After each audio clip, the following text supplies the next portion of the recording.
Hello everyone, welcome back to my channel. In today's video we're gonna talk about passing. As I said in yesterday's video, I don't think that passing is that important unless you do it for yourself. I think that passing is good if it makes you feel more confident and more comfortable, but you shouldn't feel like you have to pass because otherwise people are going to judge you. Because people are always going to judge you, whether you're transgender, whether you're black, whether you're whatever. If you're different, people are going to judge you, so it doesn't matter. You should be confident, you should love yourself for the way you are, you should not be ashamed. So don't think that you have to do certain things to be accepted. You be you, but if it makes you feel more comfortable and more confident, then great. So in today's video, what I'm gonna do is I'm gonna give you some tips for you. I'm gonna tell you what I think would help you pass a little bit more if you think you're not passable enough. There's no, you don't have to do this. These are just some advice for people who may wanna try to look more feminine or, work on themselves, but everyone has their preferences, so just take this with a grain of salt and be yourself. So let's get started with the video. Oh yeah, I forgot to tell you, I'm not wearing any makeup. That's why I look so tired, because first, I am tired. I've had such a horrible night. I had the worst headache that kept me up like half of the night, and it was terrible, and I wasn't really bothered to do my makeup, so I'm just wearing like a coat of mascara and that's it. So excuse my face, but whatever. Let's get started with the video. So tip number one is skincare. Skincare is really important because biological males, I'm talking about biological males, obviously I refer to males, cisgender males, and transgender women who biologically are males, unfortunately, but biological males tend to have thicker and drier skin than biological women. So skincare is really important. Just applying some moisturizer, some under eye cream, some anti-aging stuff can help you a lot.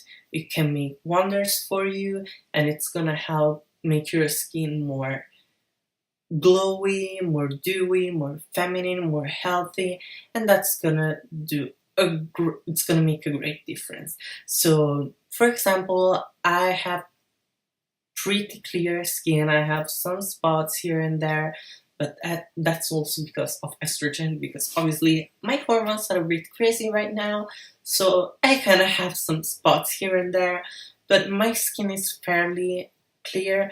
So what I do is I apply some moisturizing cream in the morning and in the night, and that does the job for me. And sometimes maybe I will just do some masks, and that does the job.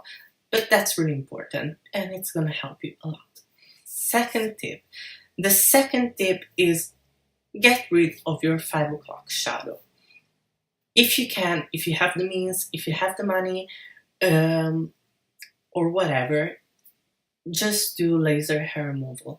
I know that not everyone can do laser hair removal, for example, if your skin is too dark, because it works on pigment.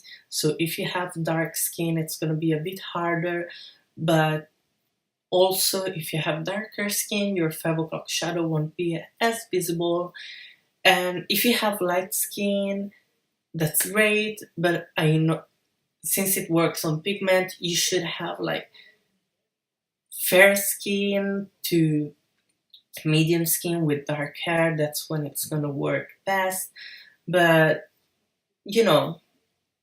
just saying, if you can get laser hair removal. Fortunately, I have a medium skin tone and I have dark hair, so it works for me. I've had 6 sessions of laser hair removal, and in a few months you're gonna see great results.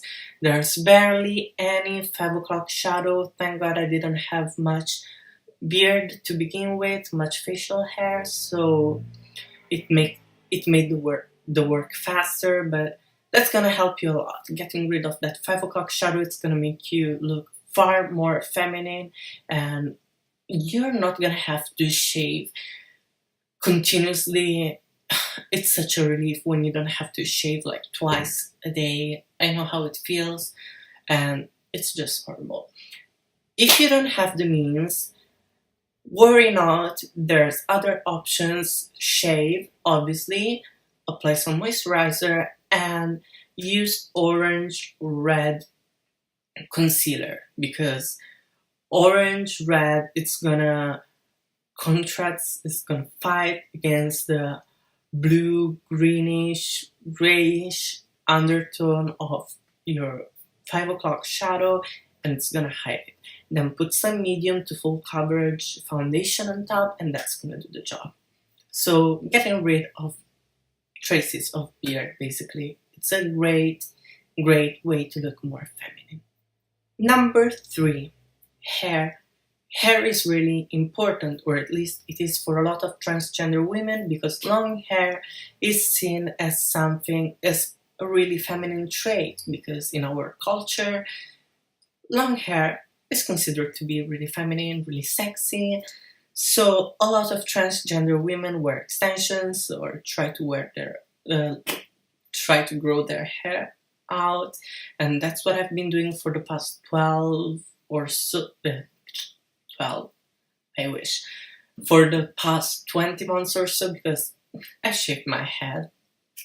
I don't know why, but I shaved my head a lot of time ago, and I'm still growing my hair out, and I wore extensions for a period of time. Now I feel like I like this length. I might get a bob cut. We'll see about that. But anyway, take care of your hair and grow it out if it makes you feel more comfortable. There's plenty of options if you have short hair, because pretty often at the beginning of transition you have short hair. It's really common, so do not worry. There's plenty of options. There's extensions, there's wigs, there's a lot of things that you can do with your hair. If you don't have the means, or if you don't like long hair, because everyone is different, you don't have to have long hair in order to be feminine. You can rock short hair. Just get a feminine short haircut, maybe work with colors, because some colors are gonna make your skin, are gonna make your skin, are gonna complement your skin more than others. Some colors are gonna look more feminine than others, because hair really does a lot for your face. So grow it out, or get a cute, short, pixie haircut if you're in the mood, if you like it. Just rock it, and do something feminine with it. Play with your hair. That's gonna help you a lot. Fourth step is makeup. Obviously, I'm not a huge fan of full coverage, full glam, full mask of makeup, because personally I like natural looks, even though here on YouTube I play a bit more with makeup, but my go-to makeup is really not that crazy, and more often than not I will just put on some foundation, blush, mascara, and that's it. But excuse me, obviously makeup is gonna help you a lot if you feel like your face is not feminine enough. What you can do is, obviously, if you have a 5 o'clock shadow, wear a concealer and then foundation on top.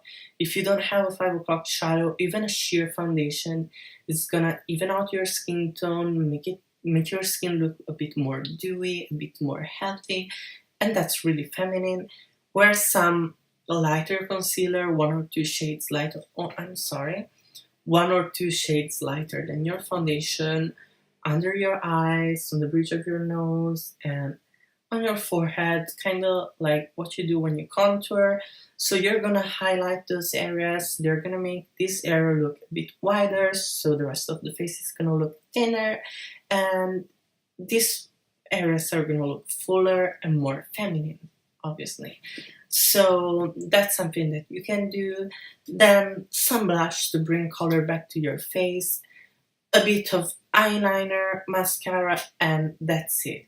If you want, you can wear some lip gloss to make your lips more shiny, more pouty, more eye-catching, let's say that. So that's something that helps a lot.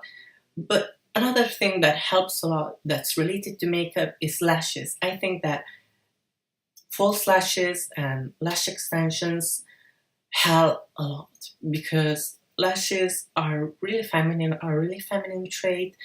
They open your eyes, they make them look so much bigger, and they do wonders for you. So if you have the means, or if you feel comfortable wearing one of these, just go for false lashes or lash extensions. Lash extensions need a lot of work, they need to be taken care of, and they're a bit expensive. So if you don't want to go that route, I would suggest you go for false lashes so you can just take them off and see what looks better on you, but you don't have to. You can just wear some mascara and that's it. What else? Clothing. Clothing is important, or it can be important because obviously different types of clothing are going to complement different body shapes and different features. So most transgender women, since they start hormone replacement therapy, not pre-puberty, let's say that, most of them, obviously their body, our body, develops in a manly way, and more often than not, our hips tend to be straight. So hormones are going to help a lot with that because fat redistribution is going to help you look more rounded and everything. But if you're pre-HRT or whatever, find clothes that are going to complement your shape. There's plenty of cisgender women who don't have wide hips and they still look great. So find clothing that complements your body shape. If you have some feminine features, for example, if you have wide hips, totally show them off. Wear something tight on the hips, wear something tight around your waist so that you can show off the shape. What I did when I was pre-HRT and I didn't have any breast tissue at all, I would wear this high cut kind of clothing because I didn't want to, I didn't want to wear a padded bra and a low cut shirt so that everyone could see that awkward gap between my my breast and the bra.